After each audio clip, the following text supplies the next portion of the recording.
Hey everyone, how's it going? So what am I working on now? Well, we're finally going to work on that Impala, that 70, whatever year it was, 75. Chevy Impala, the blue one, the two-door. And I think I told you we're going to do a bunch of stuff to it. Well, we're finally getting to it. So let me just show you what we got and what I'm going to be doing to it. So here you see we got a bunch of goodies from Jegs and the local parts stores. Got a Cloy's double roller timing chain kit for it. Just that's what I would use as a regular replacement. It's great for performance applications too. Obviously it's not going to be a performance application, but that's what I would use if it was my own car. Got a brand new water pump, got basic tune-up stuff, got gaskets, belts, hoses, stuff like that. We have a set of headers, and that was the only set that I could find that would fit that vehicle. And yes, I spoke to the people at Jegs to figure out a set that would work with that vehicle, and those are the only ones I could get. There are other ones that were like 10 times the price, but we were not about to do that. No, they're not coated, but that's fine. It's not like it's going to be a show car or anything. That's not the point of this whole thing. We have cam and lifters. We have an Edelbrock cam and lifter set. I'm not going to open that up just yet. We even have Edelbrock valve springs that I'm going to be putting in. In this box of goodies, we have Edelbrock intake and Edelbrock ABS carb. It's a 650 vacuum secondary. Excellent carburetor for like a street application such as this vehicle. And there is a Jegs dual exhaust system, custom type system that I kind of have to build to the car, and I may actually have to add to it too, but won't know till we go to put it on the car because there's nothing available for that car in particular. So we kind of went with stuff for a Chevelle in regards to that. So I'm going to start wheeling this out to the car, and we're going to get started on it. Also got to do a radiator on it. But yeah, so I'm going to start taking it all apart. I'm not going to walk you through every aspect of taking it apart, but I'm going to walk you through the important stuff. So let me start getting this out there, and we're going to go from there. Now that intake and carb kit, that's the kit there, also came with the needed necessary intake gaskets, the bolts to hold down the carburetor, the fuel line, and new intake bolts. So that's pretty cool. I figured I'd just show you that in case you were interested.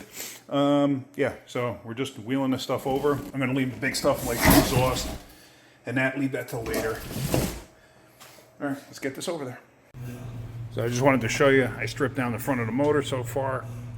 Got to take the harmonic balance, turn that off, fuel pump off. I will show you what's involved with the fuel pumps because they can be kind of tricky if you don't know what you're doing, believe it or not. Looks simple, actually is not, unless you know what you're doing. Yeah, we're going to pull the distributor, valve covers, all that other happiness off of this thing. All right, let's keep going.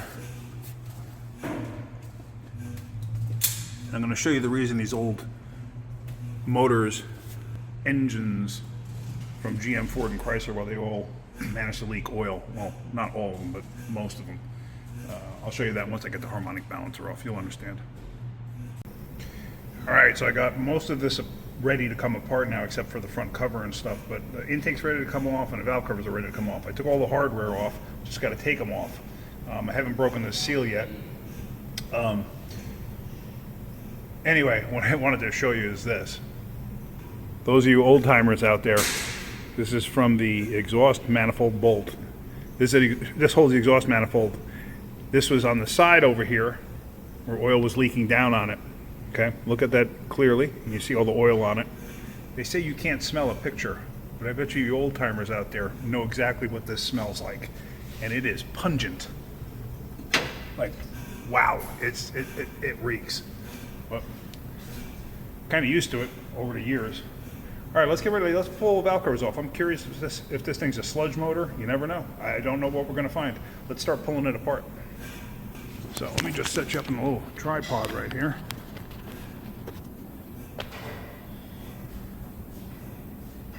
All right. What I did do is I blew air all around the motor to hopefully break free. Okay, well, that popped right off. To break free any debris that was there. This is actually pretty dang clean inside. This motor's been rebuilt at some point in its life. Absolutely. Okay, that's not bad at all. All right, let me get the other valve cover off. I didn't expect it to pop that easy. Oh yeah. All right. Yeah, this thing's pretty clean.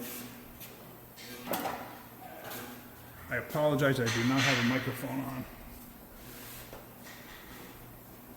There you go. Pop easy. Let me get a pry bar in here. Hang on a second.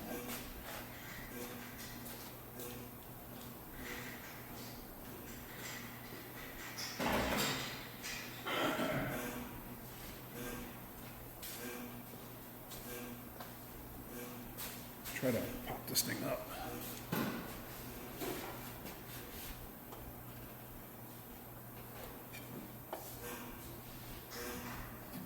A good usable spot.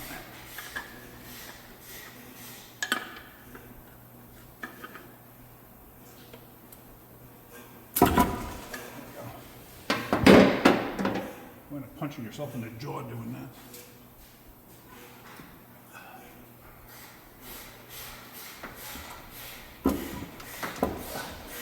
Is that heavy? Oh. It's got the heat stove for the choke.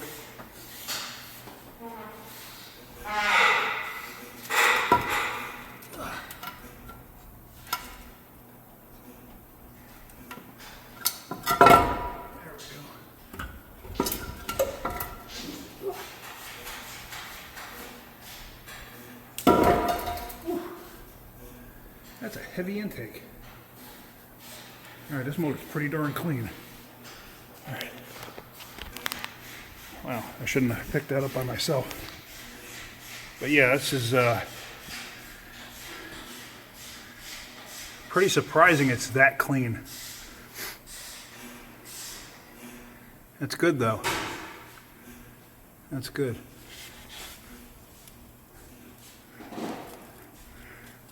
Just got a couple little chunks of something floating around in there.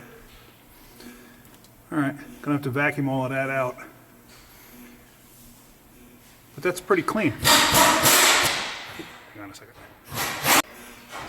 All right, so what I'm gonna do now is I'm gonna take the harmonic balancer off and the front cover off. Same principle as when I took the Chrysler 360 apart. But yeah, we're gonna take that apart right now. I'm not gonna show you pulling it apart because that's not the important stuff here. So you can see the timing chain. Now I'm curious how much slop it's got in it. And it kind of helps tell you, how well the motor was taken care of. However, this motor with no sludge in it really tells me this thing's been taken care of, or it doesn't have a lot of miles on it. I had a funny feeling this motor might have been rebuilt at some point in its life, but who knows? One thing, if you're ever doing one of these, any kind of vehicle like this that has a V8 or a V6 with a cast iron intake manifold with an oil pressure switch in the back, like that right there. See the switch?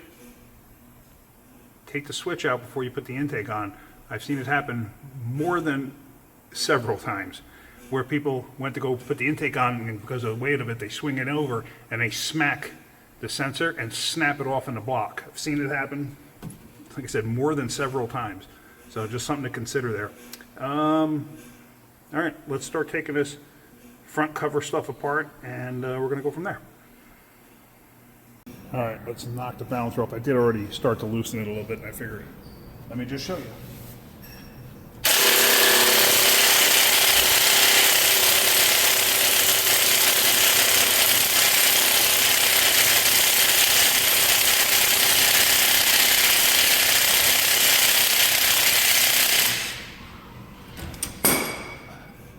Okay, well, it's out. It's on the floor. Obviously not too difficult. Let me get that front cover off now, the timing cover, and let's see what we got behind that. All right, so all of the bolts are out of the front cover. Now, on a small block Chevy, they want you to pull the oil pan down. We're not going to do that. There are ways around it. A little unconventional, but there are ways around it. I don't want to remove the oil pan. If I have to, I have to. But I'm pretty confident. It's been years since I did one of these, but I'm pretty confident I can get it off without doing so. Let's get you in a holder here. Let me zoom in just a little bit. Now, let me get screwdriver behind the cover.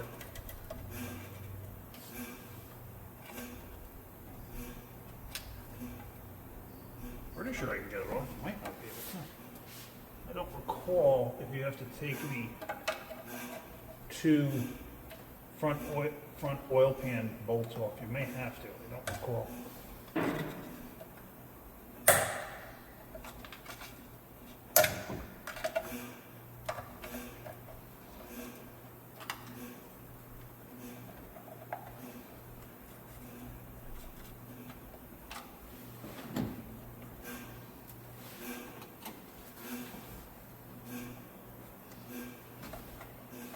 Oh, there it goes. Okay.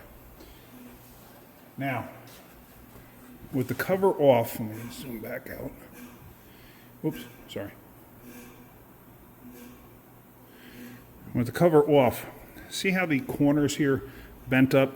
The trick is shave these off slightly. This one and this one, for going back in place. The new silicones that are out, the sealers, the gray silicone, you put that in the corners anyway, and you'll never have a problem putting this back together.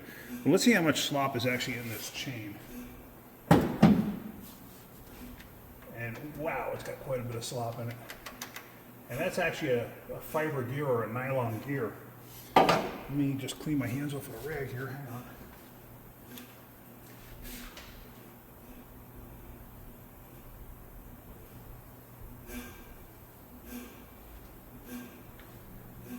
This motor doesn't smell bad. I was expecting to have a lot of stink coming out of this motor. You see this gear? That's actually plastic.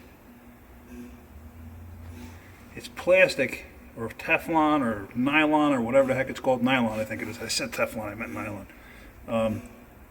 Nylon that is embossed onto the aluminum gear. And the reason for that is it makes the timing chains quiet, which to me is a little nutty. Why in the world do you need them to be quiet? They're quiet anyway. I've never heard a noisy